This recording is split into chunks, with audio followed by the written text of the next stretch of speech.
All right, welcome to The Explainer. Today we are digging into what's really shaking up the global economy. And, the answer might not be what you think it is. It's probably not what you're seeing on the news. It's the biggest question, right? What's the single biggest threat to the economy? And if you just glance at the news, the answer seems pretty obvious and honestly, kind of scary.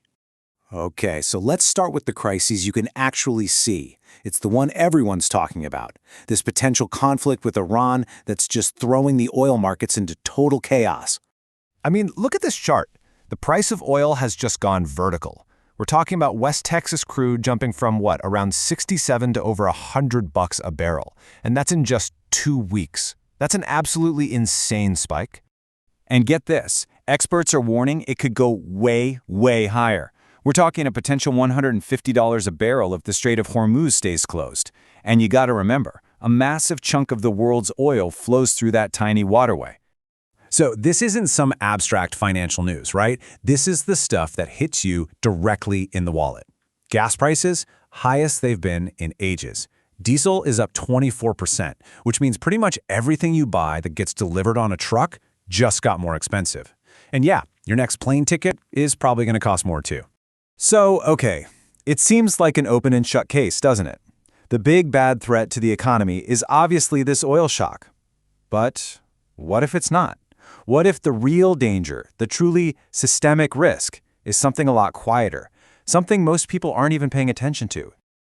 One of our sources for this, Casual Finance, puts it perfectly. They say the biggest risk is actually something much more boring. And that's the key, right? The real story here isn't about the big flashy headlines. It's about something structural, something hiding in plain sight.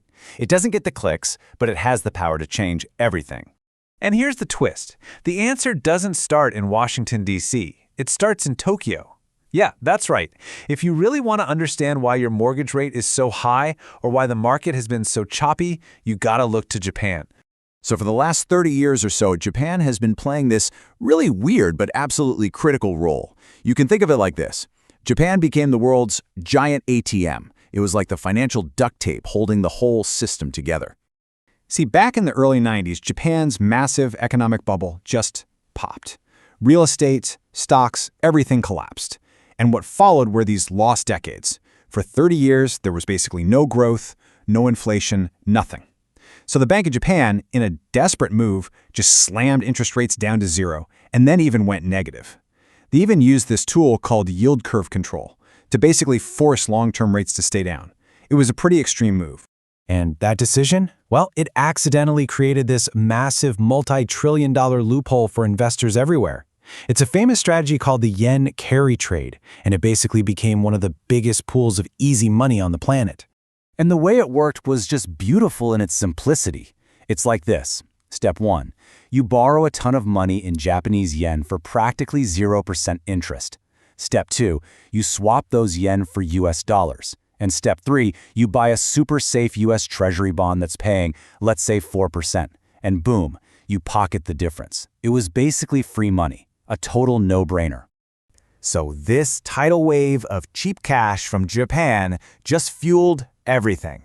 Tech stocks, real estate ventures, you name it. It was like the entire global market was running on free Japanese Wi-Fi.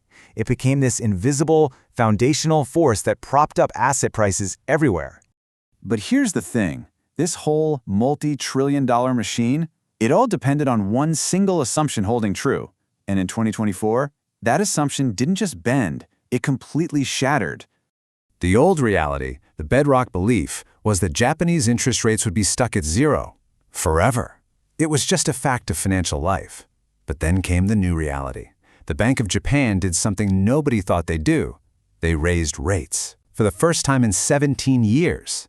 Suddenly, the world's ATM was flashing out of service. And the markets absolutely freaked out. The S&P 500 dropped 6%. Japan's own stock market, the Nikkei, had its worst day since 1987, plummeting 12%. It was a massive, flashing red light, signaling that the era of free Japanese money was over, and that was a huge, huge shock to the system. Okay, so this is where we get to the so what. Why should I care part? Because this decision made half a world away in Tokyo has a very real, very direct impact on your mortgage rate, say if you live in Texas. It connects directly to your wallet. The legendary investor Ray Dalio put it best. He says the bond market is the backbone of all markets. Think about it. The interest rate on government bonds basically sets the price for all money, for all assets. It's the foundation everything else is built on. So this is the chain reaction, right? Japan was one of the biggest buyers of U.S. government debt. So when they stop buying, what happens? Well, the U.S. has to sweeten the deal to attract new buyers. They have to offer higher interest rates. It's just basic supply and demand. And when those long-term bond rates go up, so do mortgage rates, car loans, and business loans. The cost of money for everyone goes up. Which brings us right back to where we started. Where should we be looking? What's the real threat here? Is it the loud, obvious crisis or the quiet, structural one? What we've unpacked here are two totally different kinds of risk, right? You've got the loud risk, the oil shock. It's acute, it's visible, it's all over the headlines. And then you have the quiet risk, the unwinding of this massive yen carry trade. It's chronic, it's structural, and it's way more complex.